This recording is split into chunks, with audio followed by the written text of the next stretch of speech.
శ్రీ మహాగణాధిపతయే నమః. శ్రీమాత్రే నమః. మాచిరాజు భక్తి ప్రేక్షకులందరికీ నమస్కారం.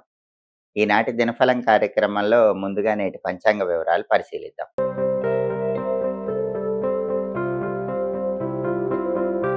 మే 17 ఆదివారం దినఫలాన్ని పరిశీలిస్తే పాడ్యమి తిథి రాత్రి 9 గంటల 41 నిమిషాల వరకు ఉంది. ఆ తర్వాత విదియ తిథి వచ్చింది.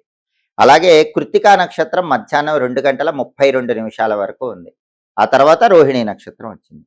ఆదివారం కృత్తికా నక్షత్రంతో కలిసి వస్తే ధూమ్ర యోగం ఉంటుంది. ఇది ధన నష్టాన్ని కలిగింపజేస్తుంది. అంటే 12 రాసుల వాళ్ళు మధ్యాహ్నం 2 గంటల 32 నిమిషాల లోపు పని మీద బయటకు వెళ్ళినా, ప్రయాణాలు చేసినా, మీ పనుల్లో, ప్రయాణాల్లో ధనపరంగా నష్టపోయే సూచనలు ఉన్నాయి. అలా జరగకుండా ఉండాలంటే, ధనపరంగా ఇబ్బందులు లేకుండా ఉండాలంటే, ఒక తమలపాకు తీసుకొని నోట్లో వేసుకొని నవ్వులుతూ వెళ్ళండి. దాంతోపాటు ఒక బెల్లం ముక్క కూడా నోట్లో వేసుకొని నవ్వులుతూ వెళ్ళండి. వీలైతే ఇంకొక తమలపాకు 4 మడతలు మడిచి దగ్గర పెట్టుకొని వెళ్ళండి. మీరు తిరిగి వచ్చాక ఆ తమలపాకు చెట్టు మొదట్లో వేయండి. ఈ తమలపాకు పరిహారం, బెల్లం పరిహారం చేసుకుని వెళితే ధూమ్ర యోగం ఉన్న ప్రయాణాల్లో ధన నష్టం ఉండదు.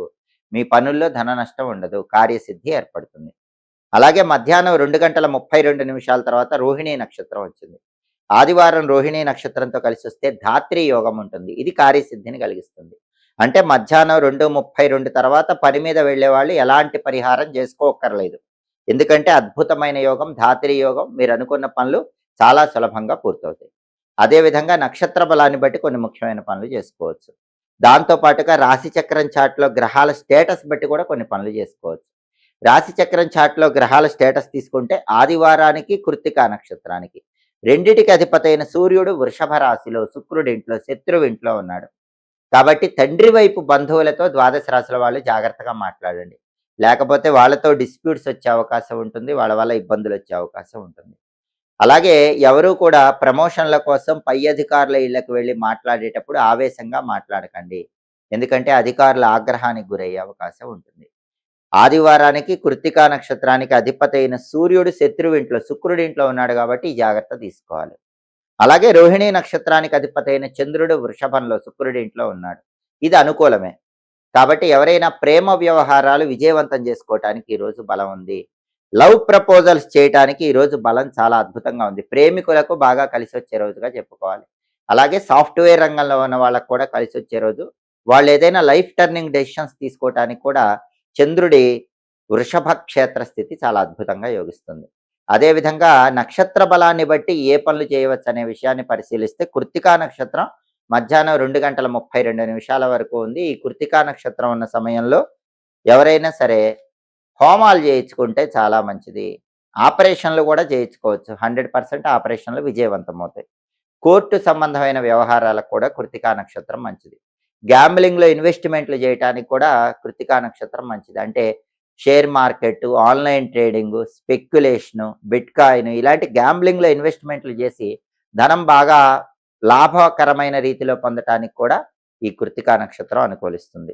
అలాగే కృత్తికా నక్షత్రం శివదీక్షలు తీసుకోవటానికి అనుకూలం. శైవ సంబంధమైన దీక్షలు ఎవరైనా తీసుకోవచ్చు.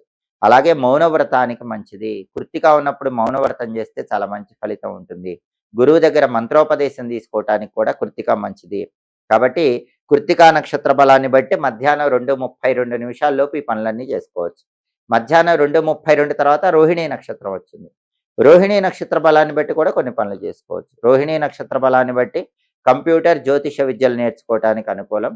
అలాగే మధ్యాహ్నం 2:32 తర్వాత రోహిణీ బలాన్ని బట్టి ఎవరైనా సాయంకాలం పూట సీమంతం చేసుకోవచ్చు, బారసాలు చేసుకోవచ్చు. అంతేకాకుండా ఎవరైనా సరే గొడవలు ఉన్నవాళ్ళు రోహిణీ నక్షత్రం ఉన్నప్పుడు ఆ గొడవలు చర్చల ద్వారా పరిష్కరించుకోవటానికి ఈ నక్షత్రం బాగా అనుకూలిస్తుంది. నక్షత్ర బలాన్ని బట్టి ముఖ్యమైన పనులన్నీ చేసుకోండి. అలాగే ఈనాటి దినఫలం కార్యక్రమంలో ద్వాదశ రాశుల వాళ్ళ రాశి ఫలితాలు ఎలా ఉన్నాయో ఇప్పుడు మనం పరిశీలిద్దాం. ముందుగా మేషరాశి. మేషరాశి వాళ్ళకి ఈరోజు ప్రతి సమస్యకు కూడా చక్కటి పరిష్కార మార్గం పొందగలుగుతారు. మేషరాశి వాళ్ళకి ఏ సమస్యలు ఉన్నా సరే వాళ్ళ సమయస్ఫూర్తితో, తెలివితేటలతో ఆ సమస్యలన్నిటికీ కూడా అద్భుతమైన పరిష్కార మార్గాలు పొందగలుగుతారు.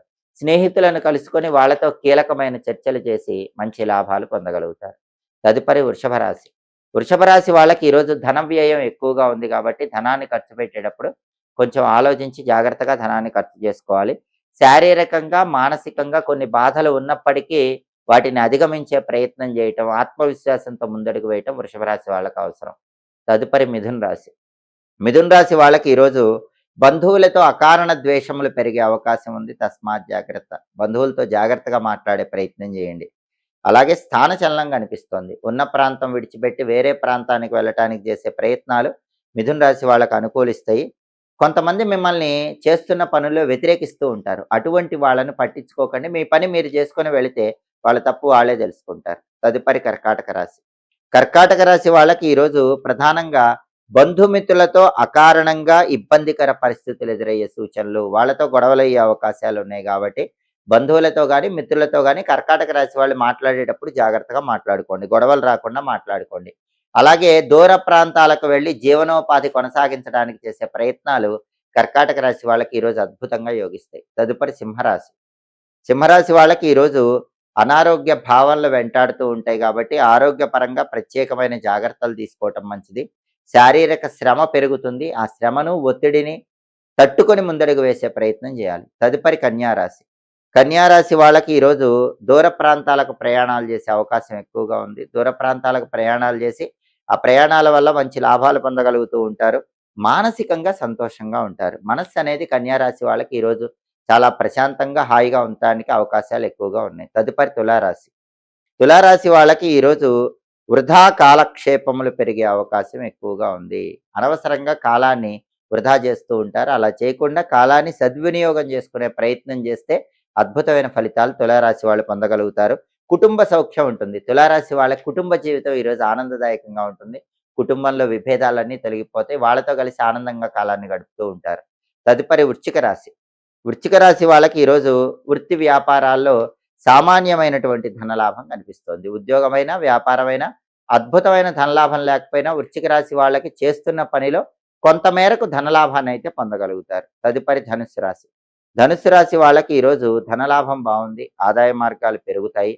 అలాగే వ్యాపార పరంగా కూడా మంచి పురోభివృద్ధి ఏర్పడుతుంది. ధనుసు రాశి వ్యాపారస్తులు వ్యాపారంలో ఎదగటానికి చేసే ప్రయత్నాలు ఈరోజు అనుకూలిస్తాయి. అలాగే ప్రయత్న కార్యసిద్ధి ఏర్పడుతుంది. కొద్దిగా ప్రయత్నిస్తేనే ఏ పనిలోనైనా సరే మంచి విజయాన్ని ధనుసు రాశి వాళ్ళు పొందగలుగుతారు. తదుపరి మకర రాశి.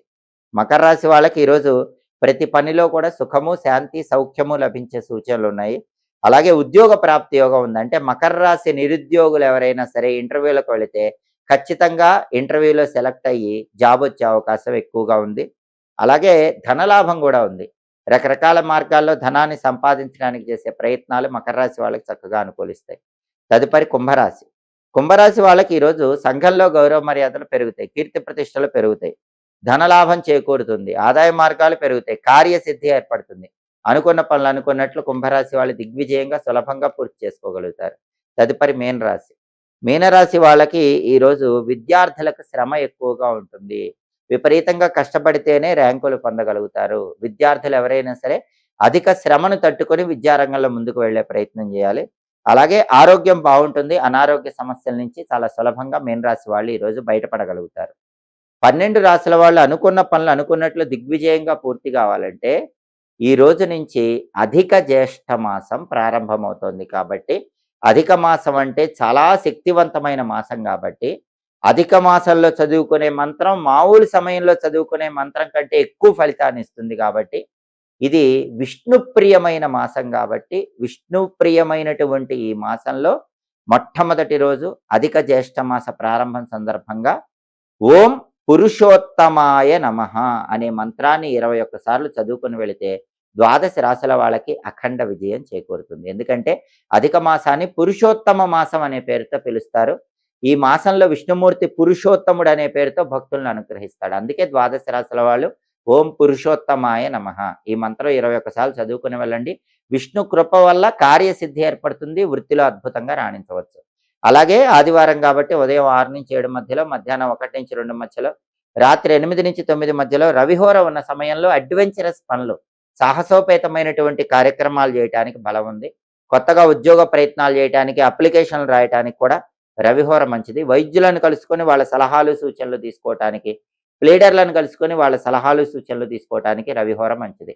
హోరాకాలం బట్టి ఈ పనులు చేసుకోండి. సమస్త శుభ ఫలితాలను సిద్ధింపజేసుకోండి. ఇవి ఈనాటి దినఫలం కార్యక్రమంలో ముఖ్యమైన అంశాలు. మళ్ళీ తదుపరి దినఫలం కార్యక్రమంలో తిరిగి కలుసుకుందాం. ప్రతిరోజు ద్వాదశ రాశుల వాళ్ళు రాశి ఫలితాలు తెలుసుకోవాలనుకుంటున్నారా? యోగాన్ని బట్టి ప్రయాణం చేసేటప్పుడు పాటించాల్సిన పరిహారం తెలుసుకోవాలనుకుంటున్నారా? నక్షత్ర బలాన్ని బట్టి ద్వాదశ రాశుల వాళ్ళు ఎలాంటి విధి విధానాలు పాటిస్తే అదృష్టం కలిసొస్తుందో తెలుసుకోవాలనుకుంటున్నారా? హోరాకాలాన్ని బట్టి ఏ ఏ పనులు చేస్తే తొందరగా కార్యసిద్ధి లభిస్తుందో తెలుసుకోవాలనుకుంటున్నారా?